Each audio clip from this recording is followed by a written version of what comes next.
So good morning, Tony Lanzafame from Microsoft, Security and Compliance Solution Specialist. We've got Leo Ramirez, who's going to talk about Microsoft Insider Risk today. So if you wouldn't mind, if you're not speaking at the time, please put yourselves on mute. We're going to take questions in the chat window during the presentation, and then there should be sufficient time at the end for verbal questions. And at that time, you can either talk or type your questions, and we'll take them as they come in. So with that being said, I'm handing it over to Leo. Thanks. Thank you, Tony. Again, my name is Leo Ramirez, and I'm a pre-sales compliance SME here at Microsoft. And I work with customers like you on the call that are in the state and local government space. And I cover Microsoft compliance solutions. Today's topic, as you see here on the screen, is insider risk management.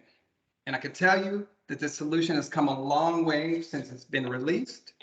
I actually had the pleasure of incubating the solution before it became generally available. And this was over 2 years ago. And I can tell you also that it's a hidden gem, and it's going to improve your risk posture when it comes to those internal threats.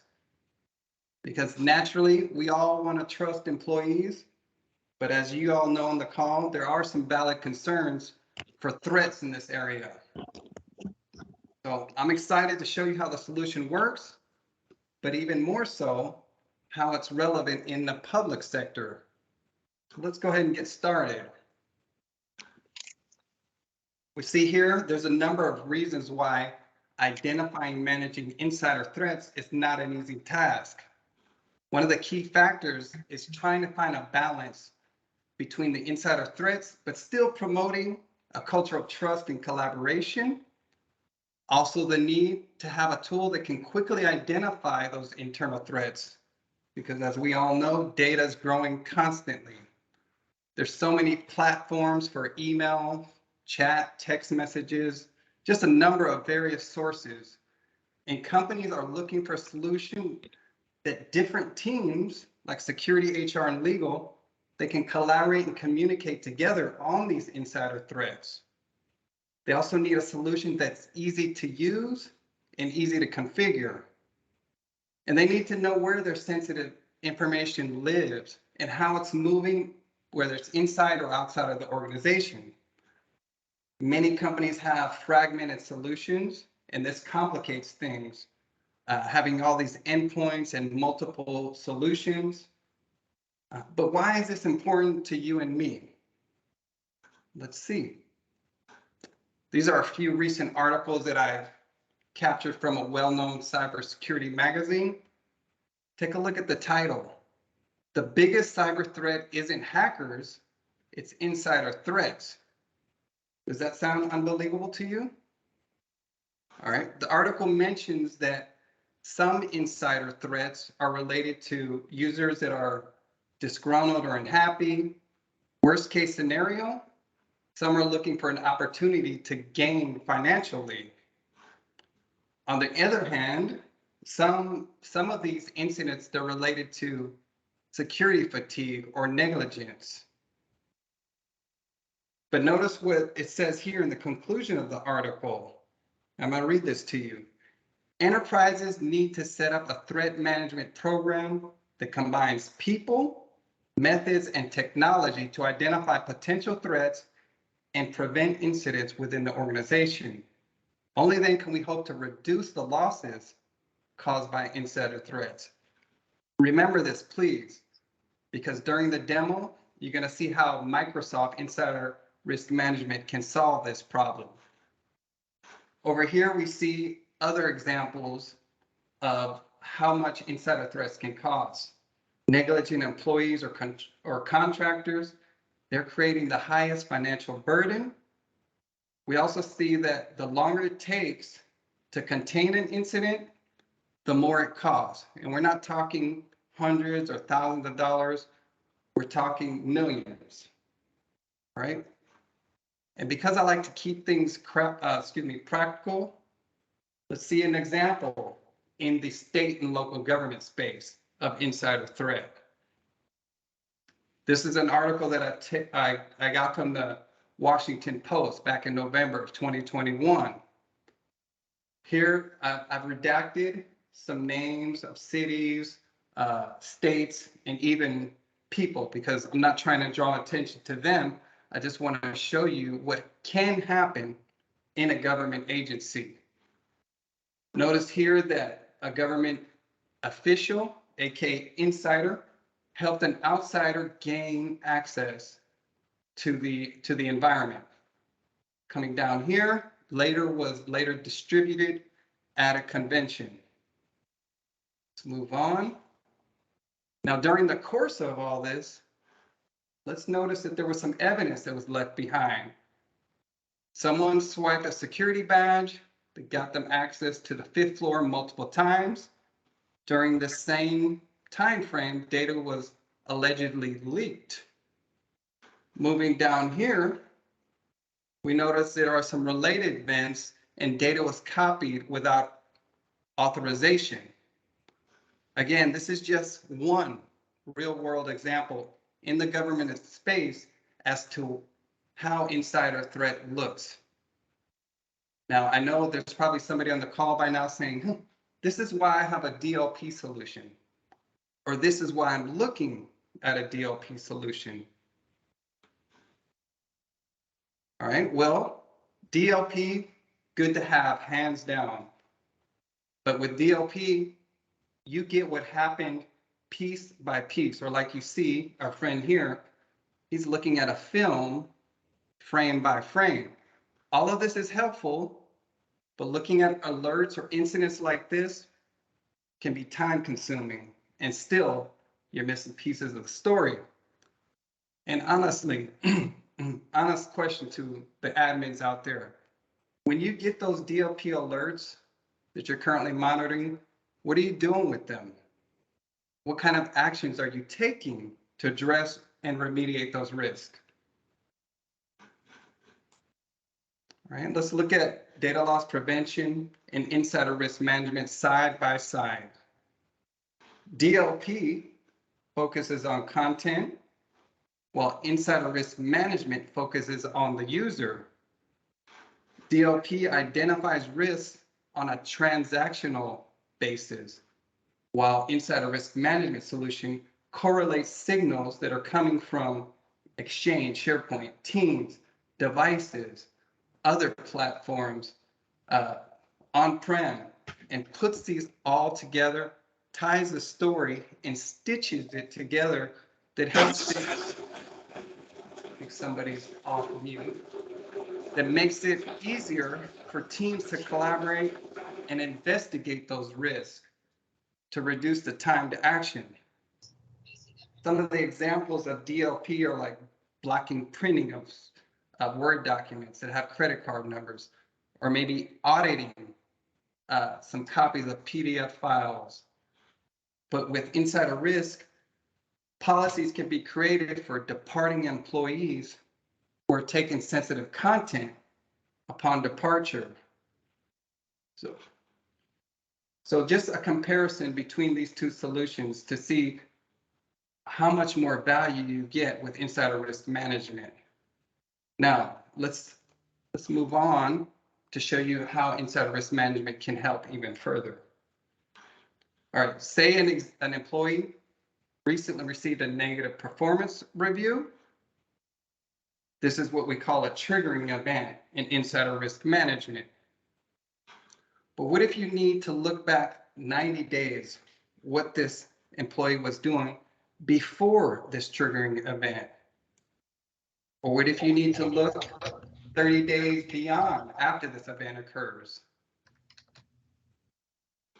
These are all indicators that can be turned on in insider risk management policies that can help an investigator or an admin or even an analyst put the pieces together as to what this user's behavior is and what their intent is. Also, we can see that a user is downloading files from SharePoint. Some of these have sensitive information, they're labeled. We see some account numbers, some credit card numbers, and this happened 6 days before. 2 hours before this event, the user happened to download 50 files that have sensitive information. Also, some activity in Teams related to a confidential project. After the triggering event, the user shared 70 files from SharePoint, and these were all emailed to a personal email domain. On their device, they copied 50 files to a USB drive on their endpoint. Again, all indicators that gives us those pieces that we can use, gives us the story, and this helps to significantly reduce that blind spot. Okay. All right, so you guys ready to see the solution in action? Can someone please go on mute? Thank you. All right. All right, let's go into the compliance portal. This is how you access Insider Risk Management. You go to compliance.microsoft.com. And if you scroll down to the catalog, this is going to bring us over to the different pillars in Compliance Center. Scrolling down, we see the Insider Risk Management pillar. And over here is where you're going to find the Insider Risk Management solution. We'll click in. Before you click in, something I want to show you is there are different role groups related to Insider Risk Management. You have the all-encompassing Insider Risk Management. Then you have Insider Risk Management Admin. Admins can create policies. They can review Content Explorer. They can edit and modify policies. They can do anything related to a case. Analysts, they can only see analytics insights, notification templates. They can triage basically alerts that are coming in. Investigators, they have almost as much access as an admin. And auditors can only read the audit log that's related to Insider Risk Management. And I'll show you all of this in the demo. Right, going into the solution. Before you get started, it's always good to know some of the settings that are related to Insider Risk Management so you can build your policy effectively. So we clicked on the settings in the upper right. One of the first things we see is the privacy option. And here's where you can decide whether or not you want to show actual names related to alerts or anonymize these to mask the identities. And this helps prevent bias, but it also can be used to manage your privacy concerns. Policy indicators. These help define the type of risk activities you want to detect within policies. We have office indicators. These are some examples of the activities in SharePoint that we saw on the previous slide. Sharing SharePoint files outside the organization, maybe removing sensitive information, or excuse me, sensitivity labels. But we also have device indicators. And these in particular show us that integration with Defender, Microsoft Defender, and Microsoft Endpoint DLP. Some of those device indicators can be things like copying files to a USB, deleting files, mounting a USB drive. All of these activities can be built into the policy and alerts can be generated. Policy timeframes. This is what we saw on that last slide. The activation window can be up to 30 days after the triggering event, and you can go back 90 days. All of this is adjustable, by the way. Alerts can be exported. If you're using a SIM, they can be exported using the Office 365 Management API. Recently, there is a connector in Azure Microsoft Sentinel for insider risk management in commercial, coming soon to GCC. So if you're interested, be on the lookout for that. Priority groups, these can be used to define users whose activity requires some closer inspection. And this can be related to users that are their position, they have a high level position in the organization, or related to the level of access they have to sensitive information, or maybe even their risk history. Coming down here, we can turn on analytics, and this allows you to scan your organization, and you're going to see this in just a moment on the overview page. Let's come back over to the overview page. And because I just mentioned analytics, this is something you can actually turn on before you even create policies. And this is going to help you get some insights onto what's already going on in your organization. For example, by the way, this takes 24 hours, can take up to 24 hours to run. But right away, I can get some insights like this. 25% of my users are performing exfiltration activities. Some of this related to sensitive information, copying to the personal cloud, or copying sensitive information across the network. I can use the details from this scan to create a policy, and it's giving me a recommendation. Let me just come back here for a minute. It's giving me a recommendation. Set up a policy related to general data links. If I click on the details, right away, I can create a policy, and it's going to take me through the process, the wizard of implementing this policy. More details on these top exfiltration activities. Top 1% of users copy personal files to the personal cloud. Copying files to network shares is more statistics I can use to build my policies appropriately. Let's go back to the overview page. So as an admin or as an analyst who's triaging these alerts, I have some good information for me right here. I see there's some alerts I need to review.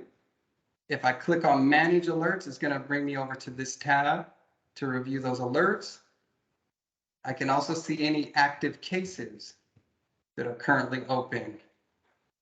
Now, here's where we saw that you can anonymize the users.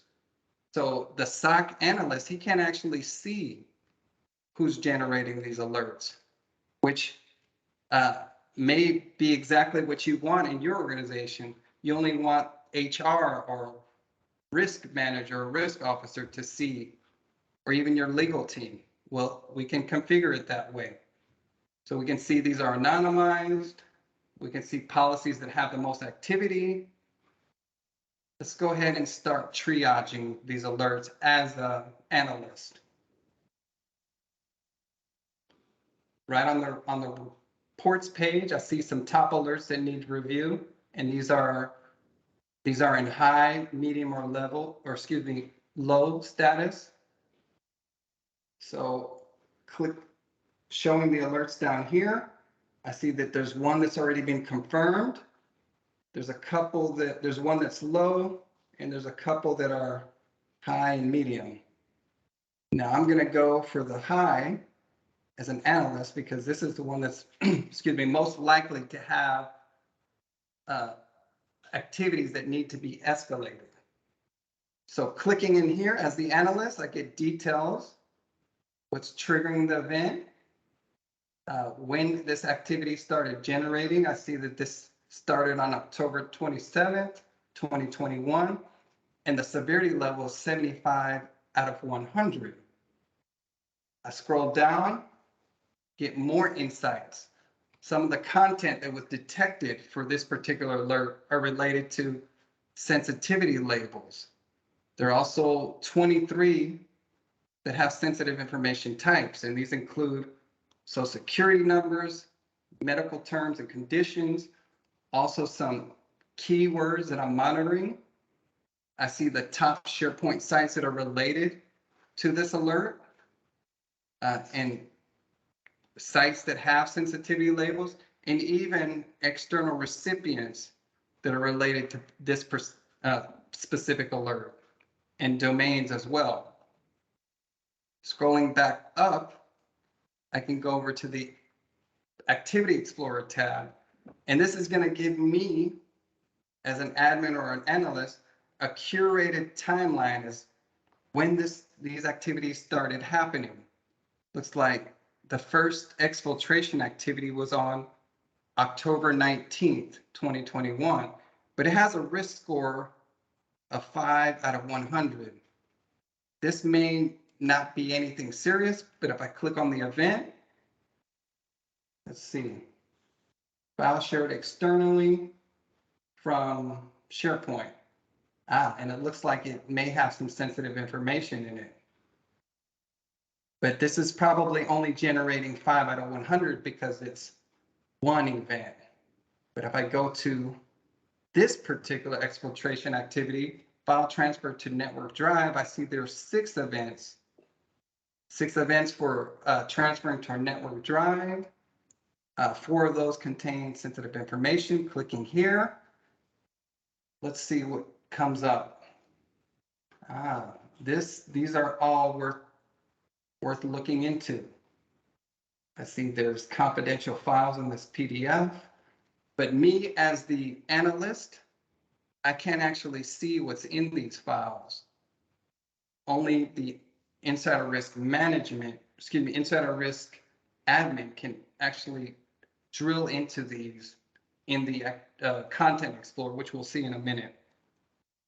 Scrolling up, I see more activities, 25 out of 100. This is all evidence letting me know this may validate escalating to a case. So as an analyst, I can either dismiss this alert or I can confirm and create a case. I already have a case created, so we'll go through what that looks like. So moving over to the cases, clicking in to this case that was created. Before I had just a macro level view. Now I have this micro level view where I can get even more details on the alerts that are related to this case. I can see I have actions that I can actually take, like I can send an email notice to this user, letting them know that they violated code of conduct. I can also escalate this case right away for investigation, but I'm still triaging this case, so we're not going to do that just yet. There are also some Power Automate flows that you can implement for this particular action case. You can share a link via email to this case, and every time you create a case in Insider Risk Management, it automatically creates a team, a channel in Microsoft Teams. Let me show you that. Here's where the investigator, HR, the admin, and the analyst, they can all communicate. And on this case, I'm looking into this now, and will escalate if necessary. Showing us how we can all collaborate together on this particular case. Going back, I can also, because right now I'm in here as an admin, maybe I want to see the user that's actually generated this alert.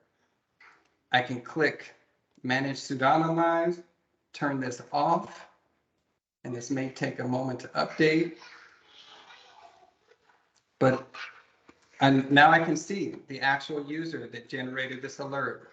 This guy named Grady. Coming over, see the policy that matched.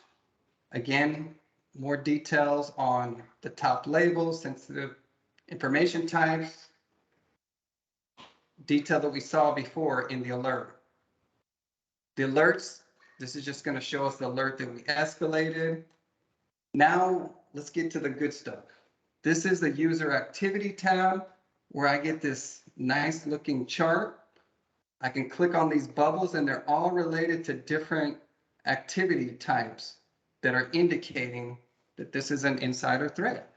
If I click on collection, it looks like it happened, let's see, it happened on November 22nd.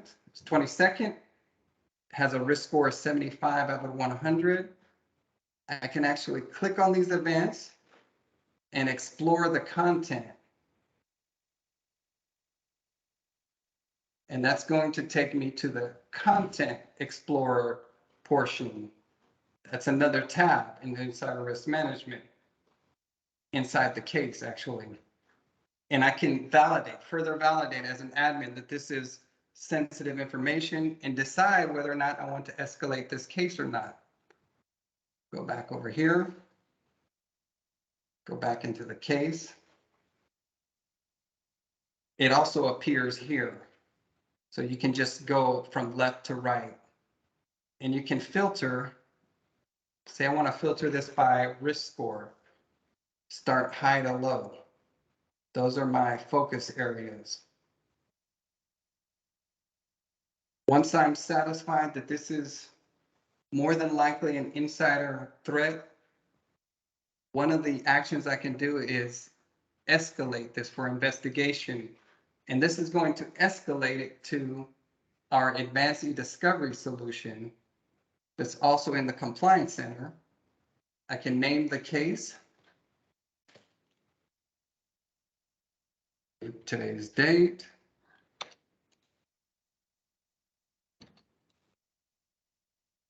Put a note in there. This needs to be looked at, investigated by General Counsel. Once I state this, it's automatically going to create the case in an advanced e-discovery where it can be reviewed by the legal team. Right. Within a case, you can also add case notes. Any contributor, which could be someone from HR, can be an investigator, can be an auditor, they can add notes. So anyone that comes to this particular tab within the case will see anything relevant, any notes that are relevant to this case. For example, when I escalated this to advanced e-discovery, the system automatically generated the note. Now, one of the other things I want to cover is the audit tab. So this is where an auditor can come in. And if you notice, everything that I just did, all that activity as an admin is logged. And one of the neat things about this is you can actually export it. And this can be provided to whether the auditor is coming in here or it needs to be sent to an external auditor. Coming back to Insider Risk Management, you can also configure notification templates like the one that I sent to the user, that letting them know that reminding them of their confidentiality reminder and code of conduct violation. So we're seeing just how powerful this solution is, and you're getting just a lot more detail than you would with a data loss prevention solution. Let's jump over to communication compliance. This is another solution within the Insider Risk Management pillar. And communication compliance, this solution helps you with the challenges that are related to internal and external communications. And you can actually create policies to scan those user communications across channels like Teams, Skype, email, that are going to help you maintain regulatory and organizational compliance. So we can see right off the bat, this tool also provides you with recommendations of what you need to do. right on the overview page. This is turned on by default. So here it's telling me that I have, my organization has sent 232 items in Teams and over 32,000 emails that contain sensitive information. Sounds like something that I need to act upon as an admin. It gives me recommended actions. To create a policy, it'll take you right through the policy wizard creation process. Even gives me insights on what's included in the messages and the sensitive information types. Over 11,000 social security numbers, full names of 6,000 credit card numbers, and over 36 more that were detected. I can click on a policy that's been created already and get some insights on the alerts that were generated. Take a minute to refresh because there's so many.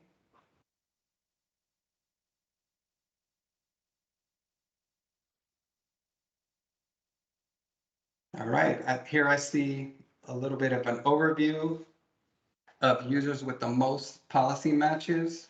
Looks like, once again, Grady was a bad actor in insider risk management, but it also looks like he's having a problem in communications as well. Over 5,000 matches. So I can click on these pending. These are pending alerts that need review.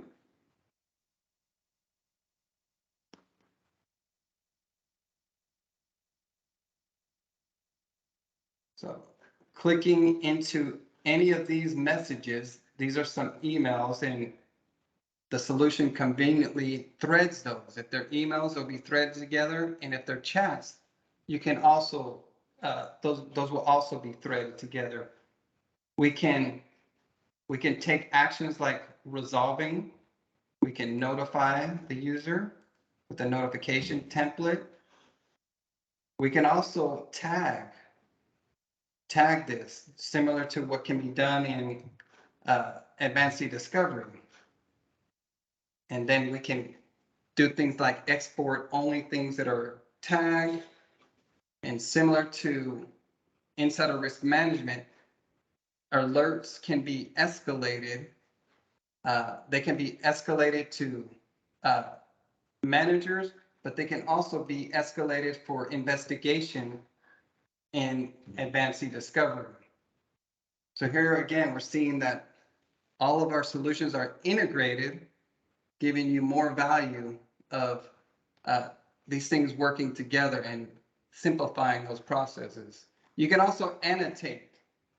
So for example, if there's sensitive information in this particular email, I can redact it with a pencil, or I can do an area redaction. Want to hide sensitive information. These can be exported and downloaded, similar to the activities for advanced discovery. Let's go over to the policies. So you can either select this little arrow and you can get policy templates to choose from. And some of the options that are built into communication compliance are monitoring from inappropriate content. You also have the option to create a policy template to monitor for sensitive information or regulatory compliance and conflict of interest. This particular policy is good if you want to monitor the communications between two different groups or two different agencies in your organization. All right. So in conclusion, we've seen today that insider risk management is a powerful solution that you can use to reduce risks that are associated with internal threats. You've also seen how easy it is to use both of these solutions, insider risk management and communication compliance, and how you can automate these solutions to reduce those blind spots that are often overlooked by your trusted insiders. I hope you found today's session useful and valuable. And if you have any questions, let me see if there's any in the chat. If you have any questions, please feel free to come off mute. Yeah, I don't see any in the chat. All right. One thing I did notice is that, you can integrate insider risk management with Sentinel. Are you aware of any customers that are doing that today? Leo? Not, excuse me, not with, not in government. You can do it. There's a connector in commercial, but that connector's, I don't believe it's in GCC yet. But you can use the Office 365 management API like we saw in the settings, and that will export alerts related to insider risk management. But I don't have any customers currently doing that, to answer your question. Yeah, well, if it's not available in GCC, then that limits the number of customers that would be eligible for it, right? Mm-hmm. Yeah. But if you would like to learn more about insider risk management or communication compliance, please feel free to reach out to Tony or your account team, and we can schedule some follow-ups. However, if you're currently licensed for either one of these solutions, you may not be aware, but I'd like to let you know that you may qualify for assistance with Fast Track.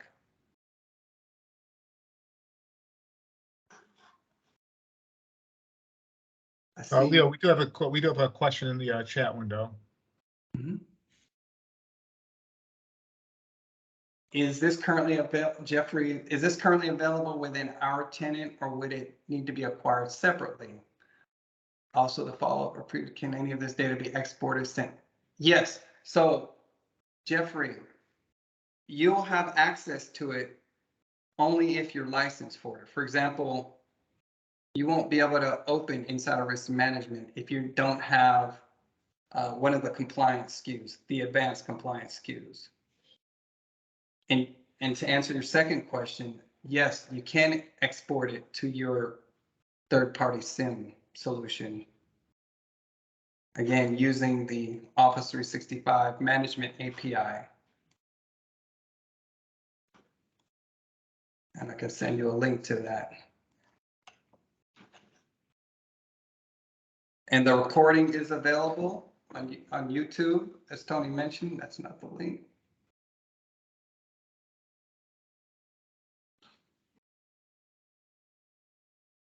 Any other questions?